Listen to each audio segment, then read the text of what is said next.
Hello and hi, and welcome back to the alleyway behind a Pizza Hut where we find story ideas to learn how to write good. Welcome! Hope you've all had a wonderful Christmas and New Year's. Yes, I know this video is coming out in February, but it takes a while to make these. But anyways, thank you all for being here for what I could easily call the most ambitious video on this channel so far, on a topic near and dear to every fantasy writer's heart. That's right, everyone who hasn't glanced down at the title of this video yet. Today I'm going to be doing my best to cover the writing of a culture. From core themes to environment to societal structures to trade to art, let's see if I can break everything down into a cool 30-minute video or less and leave you all with the tools you can use to make any fictional culture you want. And yes, I know it's a two-parter. It was either that or make an hour-long video before the end of February, and I don't pay my editor enough to put them through all that. And before we start off, this video has been a long time in the making, with the last two main videos on my channel, Society and its Origins and Culture and its Consequences, both being videos that were made in the lead-up to this one, with the first two focusing on real-world history and precedent so that we can use them to inform the information in this video. That having been said, you don't need to have watched those last two to understand this one.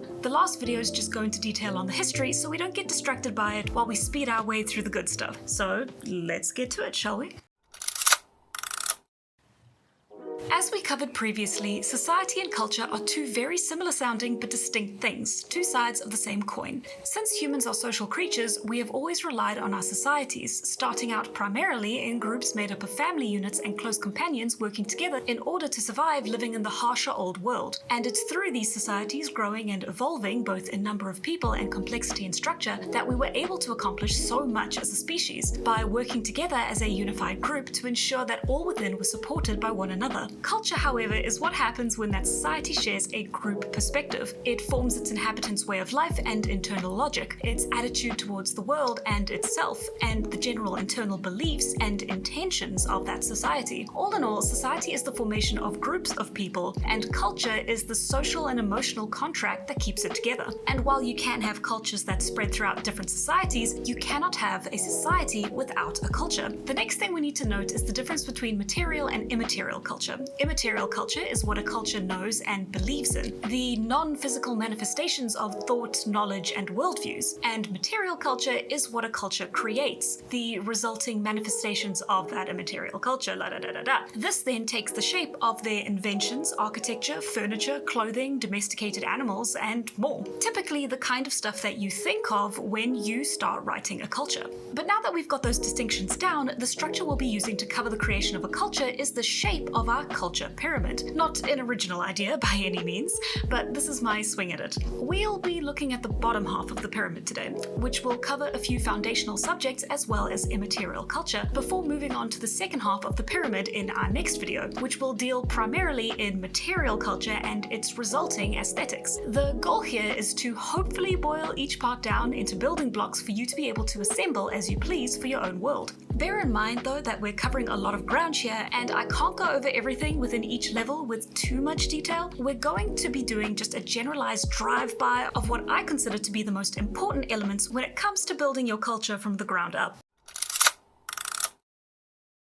Starting off, we build our level 1 foundation with one or more core ideas or themes that influence the culture. It's a method I use for many of my world building elements, and I'm sticking with it here. The core ideas of the culture should be the foundation that informs every other level on the pyramid, and the thing you come back to when you're not sure about how another element of your culture should work, and hopefully will act as an anchor to keep your culture from spiraling out too much as you build it. These core ideas can be extensions or foils to the main themes of your story you're writing. Or they can just be something that seems cool, like a slogan or an aesthetic. It can be a philosophical idea or a single core belief of the people. As long as you have something on paper to act as your anchor, you should be good to go. Just remember that these core ideas are going to be your reference point throughout moving forwards, and will get more complicated the more ideas you add to it. So have fun with it, but try to pick wisely. You can always backtrack and swap themes around and change or add things later, but before you do, again, always ask yourself if it's necessary, and if the new ideas ideas align or contradict with the already existing ones. For example, you typically don't want your matriarchal society to have patrilineal lines of succession for their leaders, or a cruel, corrupt empire to have free education and therefore upward mobility accessible to the masses, unless they are propaganda machines or military schools to train soldiers to fight rebels and quell internal dissent like in Star Wars. Or if you want to write a culture at war or odds with itself, you could even play with the ideas of contradicting core themes. Although honestly, in real life, there can be 1,000 different reasons for a culture to have contrasting cores, whether it's because two not yet fully amalgamated cultures have fused together, or the environment or socio-economic conditions around an existing culture changes too quickly for them to properly adjust. If you are willing to justify and think through the knock-on effects it will have in your culture, then messing around with these core themes is half the fun, at least in my opinion. But if it's your first time, maybe keep it simple to start out with and stick to 1 to 3 core ideas. It is, however, important to note here that this is a writing technique and not an organic way a culture is built, of course. While real-life cultures are formed organically over time, with their philosophies and ways of life growing and shifting over generations, both independently and through hundreds of outside influences, political states, and the millions of individual lives that are lived within it, we're just one person trying to tell a story, so we've got to take the shortcuts we allow ourselves to, and sometimes prioritize the storytelling over the realism. And at level 2, we move on to societal structure. It's an intimidating label, I know, but we're only focusing on the overall culture of your society and what shape it takes. If we go into any more detail on it than that, then this video is going to spiral a bit out of control. Trust me, I tried in the first draft. As we covered in the society video, there are 4 generalized types of society according to anthropology: the hunter-gatherer band, the segmentary society, the chiefdom, and the state. And while these are just loose guidelines that don't touch on the intricacies of a complete societal structure, they can serve as a good jumping off point if you're not sure where to start. The hunter-gatherer band is an association of family units of any shape, not just nuclear families as mentioned in the society video. That's incorrect and absolutely my bad, and consists of around a few dozen people that live and travel together as an informal collective that is constantly changing around as members leave and join and intermarry with other bands or groups. These typically take the shape of a single small group of nomadic people living in impermanent shelters. The segmentary society is a series of independent settlements, extended families, or segments that are connected to one another through either alliances, family ties, or a shared religion, but are otherwise completely self-regulating and autonomous on their own, with each segment being seen as equal to one another in power. These take the shape of a series of villages that are all built on the same general area, close enough to one another to communicate, congregate, and socialize, but not so close they step on each other's toes or encroach on each other's farmland. The chiefdom is similar to segmented societies, however the settlements now have an established trade and distribution network with one another, allowing for set roles and jobs to be assigned to individuals such as baker, woodworker, farmer, etc. These roles also allow for someone to hold the mantle of leader, or chief, who has authority and control over their society, typically through personal relationships with the more powerful families in each segment of their society, and typically manages that established distribution network. These take the shape of a single large town or city that acts as a center of trade and culture, surrounded by dozens of smaller villages that are part of the chiefdom, with the central city's influence weakening the further away the villages are. And lastly, we have the state, in which the chief has gained enough power and authority to cement themselves as the leader of their society, as something like a king or emperor or president, with a hierarchical order in place to ensure that parts of their control is outsourced to middlemen who keep the entire operation running in their name. Their rule has been abstracted from its original purpose of managing distribution and holding alliances, and is now seen as a permanent fixture of their society. These rulers now typically reside within a massive city that acts as the center of trade, religion, culture, and operations, with a handful of large towns in the surrounding countryside that also act as smaller trade hubs, with a great many number of villages in the rest of the land. But like I said at the beginning, these structures aren't set in stone. There might always be a figurehead, but depending on your governmental structure in any society you might have your state operated by a council, one or more elected elders, or an oligarchy. So using these guidelines, we can hopefully nail down exactly what you're looking for in your culture, whether you want to write about a segmented society like the kind of the early Vikings, or a huge powerful state like that of ancient Rome, or a modern day country. But these are just overarching structures. We don't have to get into the nitty-gritty of leadership, trade, governmental structure, and politics, because that's not what our focus here is. Our focus here is culture. For now, we just need a general idea of what your society structure might look like in order to be able to help define our next steps moving on, which are... You know it, you love it, it's a staple of world building, it's religion. Societies typically follow one main religion that allows its people to relate and bond together under their shared belief. And like with the last level, this is a big topic if you allow it to be. And so before anything else, I strongly suggest that you only put as much time into it as you're expecting out of it. If your religion is going to simply be a part of the scenery, then don't feel too much pressure to flesh out every god and myth and act of worship. However, if it's going to be a major aspect of the plot or world, then it warrants being fleshed out quite a bit more. And since religions tend to have huge influences on their cultures, I hope it makes sense to have it here instead of later. But I don't think it has to be polished up completely in this section before we move up. Religion is a hefty beast, and a lot of what we cover down the line could even be used to help inform aspects of your religion. I just wanted to at least acknowledge its importance here before we moved on. While in real life, again, religions are extremely complex and are definitely not always tied to the structure of society, it can be interesting to ask yourself how it could be a factor in how your religion manifests. A hunter-gatherer band would most likely have smaller local gods or spirits, oral legends, and if they're lucky, a similar belief and moral system to their closer neighbors, while in contrast, state religions would likely have more organized traditions, temples, and acts of worship, and a much more bureaucratic approach to their belief, since now they have politics involved and control to both gain or lose through it. Sometimes states even somewhat revise their gods into an organized mythos, starting with a creation myth and sometimes ending with an apocalypse prediction. None of these are rules you have to abide by, just ways you can think of religion through the lens of your society.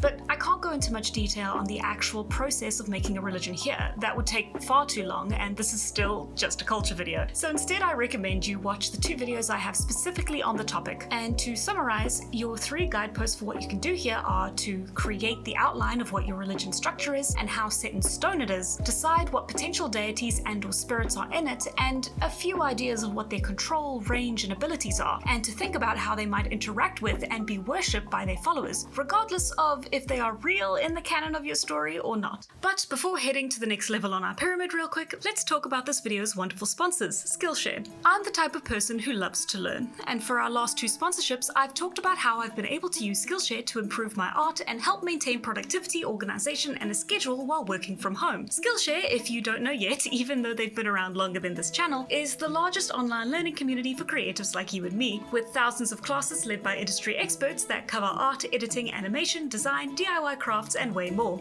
And since joining Skillshare, I've learned a lot with dozens of different classes. I've tried out a few more art classes, learned how to set up my audio better using Mike and Maddie's class on how to record and process exceptional audio, and even picked up writing my own poetry again, using Nicole May's classes on writing extraordinary poems. I've been having a great time being able to stretch my creative wings, and even without having a specific goal in mind, being able to access such a wide variety of professionals with stories to tell and lessons to teach, informed by their own unique experiences and time in their careers, has been a wonderful experience that I would wish everyone to try. Using Skillshare, I've been able to improve myself and my skills in a number of ways, and if you're like me and like to learn for fun, or improve on a hobby, a craft, or even parts of your job, Skillshare is definitely the right choice. And the first 500 people to use my link in the description and pinned comment below will receive a 1-month free trial of Skillshare. Get started today, and I hope you find it as valuable as I did. Thank you once again, Skillshare, for the sponsorship, and let's get back to the video.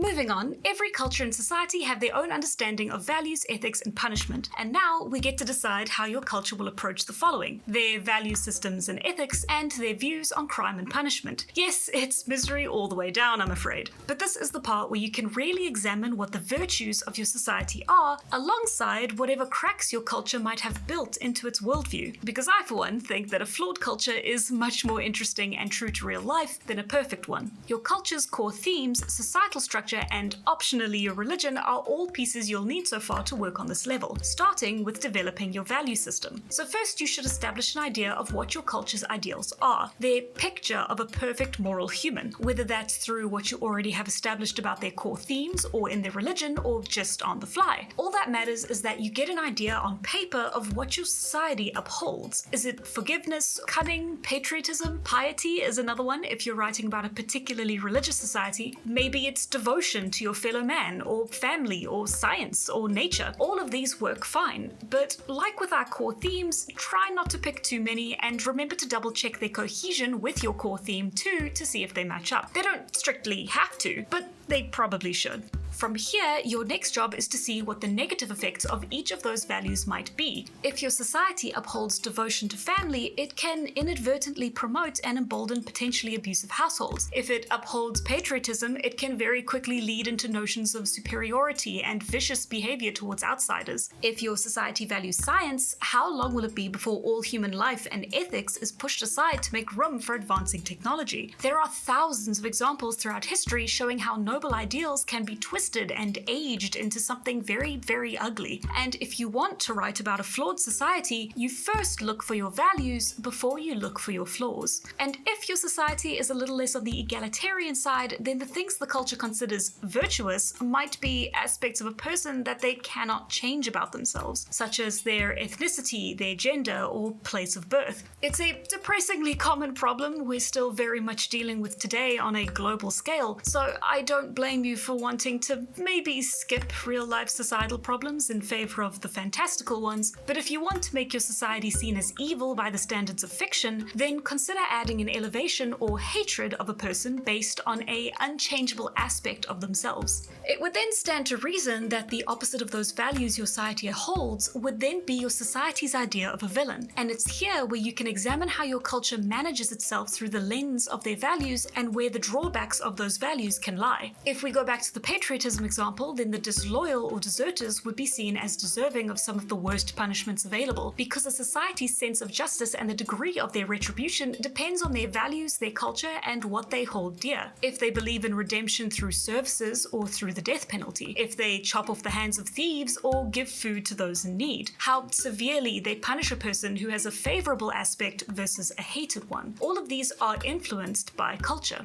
And this then, of course, extends to one culture's treatment of others. A culture that believes in the idea of human superiority over nature and a culture that follows a more naturist philosophy to life would probably not play nice with one another. Since their core virtues are completely different, the way they conduct themselves would be almost direct contradictions to one another. From the very beginning, they would encounter superficial differences, where one culture would see no problem chopping down a forest to build a village, and might be extremely frustrated with the inefficiency of the other culture sourcing only pre-dead wood or alternate material that aren't as easily available or ready to use. And from these superficial differences in approach, the two groups would dissolve into disagreements again and again, unable to see each other's perspective because they probably don't even realize they're arguing from two completely different worldviews, only seeing that the other party is either intentionally evil or foolish or both. In this scenario, neither cultures realize or truly see their own core themes and values, or the flaws in both. Only you, the writer, do. So have fun with that.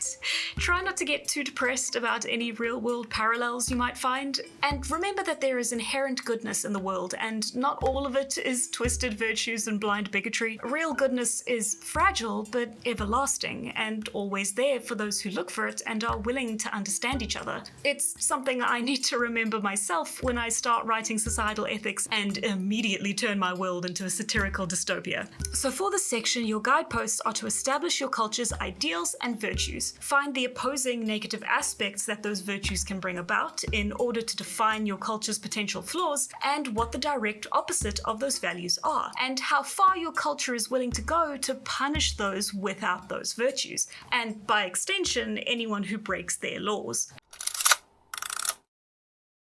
As I said right at the beginning of level 2, the family unit is the first form of societal structure we have, but the idea of family doesn't disappear when a society grows, because of course it doesn't. As we covered in a previous video, there are a handful of semi-universal behaviors we can lean on as rules for the way people work, regardless of culture. Humans are largely monogamous and in general use verbal communication to engage with one another, and at least in every culture in existence right now, it's a universal expectation that an individual belongs to some sort sort of family and has a relationship with that family. This is not actually something that everyone has by any means, but it is something that the majority of humanity expects the average person to have. So it would stand to reason that that same preferential connection would exist in any fictional society as well. It's even what your readers would expect of your world as the default unless they're told otherwise. Therefore, the family unit can remain one of the very few largely unchanged aspects in your story. The family and all the drama that comes with it is one of the most universal stories we can tell as writers. Depending on what website you look on, because God forbid I read a book, there are 3-ish types of family you can pick from to shape what the typical household in your culture looks like. First, there is the nuclear family, meaning 2 parents caring for their shared children by themselves, often without grandparents or extended family having a direct involvement in the raising of the children and caring for the home. Here, I should note that there is an old definition and a new definition for the nuclear family, with nuclear historically being used to describe a strictly heterosexual couple. Now though, its definition has expanded to simply mean a couple of any orientation. At least it has, according to Britannica and Wikipedia, 2 very reliable sources that teachers love. Then there's the compound family, containing 3 or more spouses and their children living under a single roof and caring for one another and their children, whether that's through polygamy or second marriages. Other than the fact that there's more than 2 parents, these families are closer to the nuclear family in that extended family are relegated to the same level of distance that the nuclear family has. Lastly is the extended family, the most widespread and common type of family up until the industrial age. These families consist of multiple generations of nuclear and or compound families living together either under one roof or sharing the same territory, property, village, etc., with all members caring for, providing mutual aid, and being directly involved in one another's lives. Then there's the type of equality within the family itself, matriarchal, patriarchal, and egalitarian, wherein either the man or the woman is or is the closest thing to leadership in the household, or both share equal responsibility and say across gender. Above all, this is more of an aspect of your culture rather than being up to each individual family to decide for themselves. And most often, the logic behind why a family is patriarchal or matriarchal is up to the line of succession, and whether your culture cares more about the matrilineal or patrilineal line. And typically, if a society is patrilineal and organizes in extended families, it's the gender considered less important that marries into the other family, and this is referred to as being patrilocal or matrilocal. Men marry into the matrilocal family, women marry into the patrilocal family. Interestingly though, these 3 preferences don't have to all align to one side. Jewish society is patriarchal, but the tribes of Israel operate matrilineally. Patriarchal, patrilineal, and patrilocal families are of course the most historically common though, but the matriarch side of the coin exists too, just like egalitarian families are possible as well. Maybe. Technically it's still up for debate if they exist, but equality can always exist in fiction. I also understand that this discussion about matriarchal and patriarchal cultural preferences are pretty heteronormative, as is the nature of these kinds of classifications. But it's your world you're writing, and now that you and I understand these classifications, you're more than free to mess around with them however you like. After all, if you want to create a culture that naturally accounts for and embraces the existence of queer relationships and their traditions, I certainly won't complain. So our guideposts for the section are to simply pick what your society's typical family looks like, and to decide the rules of equality within the household and by extension your society. But how do your people live in their society once we leave the confines of the family? We've only made it so far as a species by understanding how to make and foster relationships with the members of our groups, and fostering a sense of local community to fall back on for support. So since these bonds and relationships are so important, then what's considered good social etiquette within your culture as they've developed in your society's history? Social rules in any culture are not universal and have many different answers for you to pick from. Some cultures treat their neighbors almost as, if not just as close as family, while others place barriers between one another in the form of strict social etiquette, or live by detailed rules of politeness that make up a delicate dance of what to or not to say or do. This also depends on social class. The poorer and less powerful people are, the more they rely on one another to get by, while the richer and more powerful are more likely to hoard what they have to themselves and be more guarded towards their peers. Those who would have been their allies against the world become competition for wealth, power and status. In all honesty though, most rules of politeness tend to be universal, even if the culture therein tweaks the details. Being respectful in someone else's home, accepting and reciprocating gifts and using polite language are all pretty universally seen as the polite thing to do. So the real creativity comes from the tiny details you can throw in here and there. Averting eyes when speaking to a superior, bowing or curtsying, different ways to encourage platonic and romantic relationships, and any titles given to one another are all things that can be swapped out or changed to make your culture feel just a little bit more real. But in the interest of not overwhelming yourself on the little details, I recommend picking 3 or so interactions, like a greeting, a form of address, and a handshake, and making your own cultural analogues for them. Any other changes you make will probably have to be made naturally as they come up, if made at all. There's a balance that you need to strike between too many and too few cultural quirks here. Too little and the world might feel flat. Too much and it'll feel a bit too unrealistic. That's why 3 is usually a good number for me to start with. And once you have your 3 polite behavioral analogues, you can create the evil versions of behavioral analogues, what your people do to objectively be rude. Here the same rules apply. Find 3 or so interactions, they don't have to be the same ones as the 3 you picked before, and create ruder versions of them. It's nice to give your culture the option of a range of emotions. So here your guideposts are to define what neighborly behavior means to your culture, and to find 3 or so polite and impolite etiquette rules you can tailor to it. In the society video, we talked about the us versus them mentality, and often a society can be strengthened through encouraging this leaning. It's not what drives us to war, but it's what gets the soldiers on the battlefield. As humans, our desire for belonging is stronger than our sense of self, and encouraging this perspective in your society through your writing can be a neat detail to make your society feel more complete. You probably only want to even bring attention to it if you're writing about a society that has a strong sense of identity already, especially if it's gearing up for war. But other than that, the us versus them mentality can be used across the board when you're writing about groups, from the smallest countercultural movement to the entire society to the military to the local artisans guild. It's a pretty standard way of writing already, to break individuals up into groups when you need to convey the idea of a group without fleshing out every character. So while I absolutely recommend doing that for any groups you need to in order to get your world and story across, you can also flesh out how your culture feels about itself, the mirror it holds up to its many different faces. Another more fun way the us versus them mentality can be pushed is through any competitive sports. Whether local or on a state or international level, sports is a fantastic way to get people invested in patriotism and see themselves as an us. So if that's something you want to include in your world building, give it a try. So our guideposts here are to simply think about how the us versus them mentality might manifest in your culture. Here, it's not so much a universal element of writing as it is just a nice little addition to think about. So you don't have to, but it's there if you need it.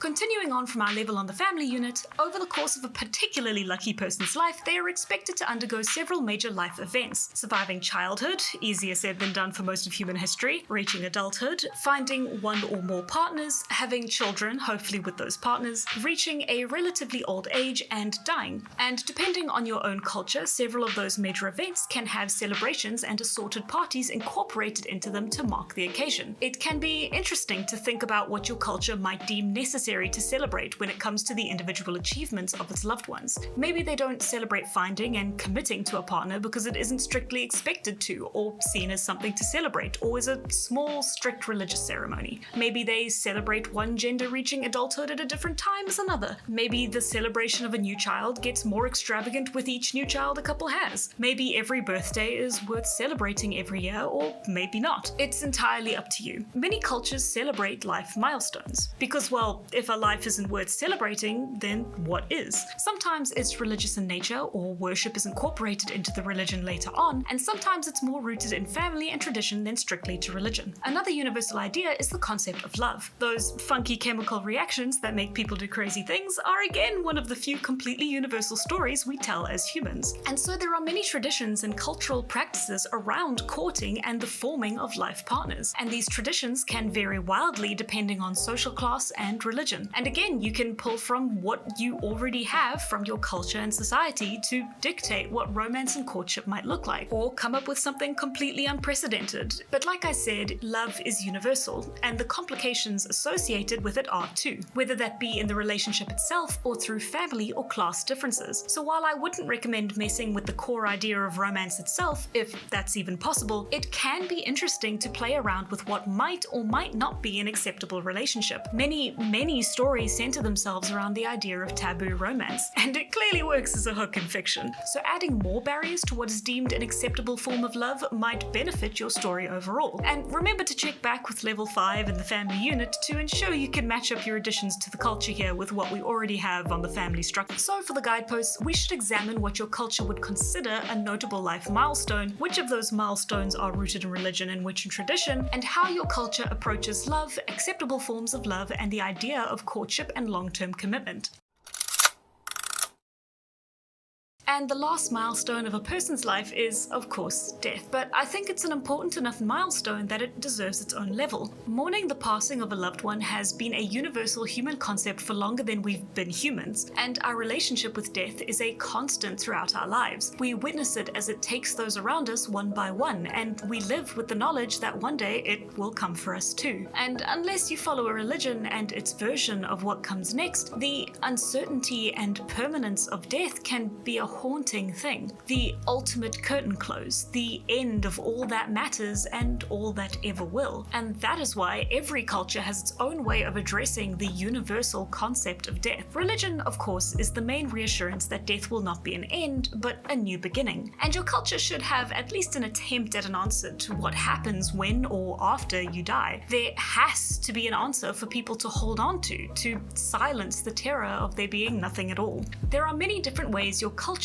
can approach the concept of death. Should your society believe that death is simply a part of the natural cycle of all things, then the idea of continuous reincarnation can feel like a natural conclusion to that line of thinking. Whether that reincarnation is of the mind or the substance, or it could be a repetition of the entire universe instead of the individual. Your culture can also have the concept of a transcendental afterlife, where the next question is whether or not your culture believes in judgment after death. If they don't, then the conclusion is that everyone goes to the same afterlife and death. But if they do, then there should be a form of punishment or reward waiting for them. This can either be in the form of being sent to the good place or the bad place, or a secret third space where they are led through a path of purification before reaching a presumably benevolent afterlife. Along that same concept of being judged for one's actions in life is also a second form of belief in reincarnation. Unlike the idea that life is an ever-turning cycle, here the purpose of reincarnation is to gradually purify or enlighten oneself until they no longer need to complete or find a way out of the cycle. Or there is the belief that the soul is a part of the physical body, and once the body dies, the soul dies with it. It's an incredibly varied and complex subject, and so I would suggest you look at how your culture relates to and treats the world around it, and what you've already established on its virtues, core themes, and religions, and try to use those aspects of it to determine exactly how this understanding of death would manifest, and your society's resulting concept of an afterlife. Hopefully, working through these definitions, you can decide for yourself which your own culture's religion will follow,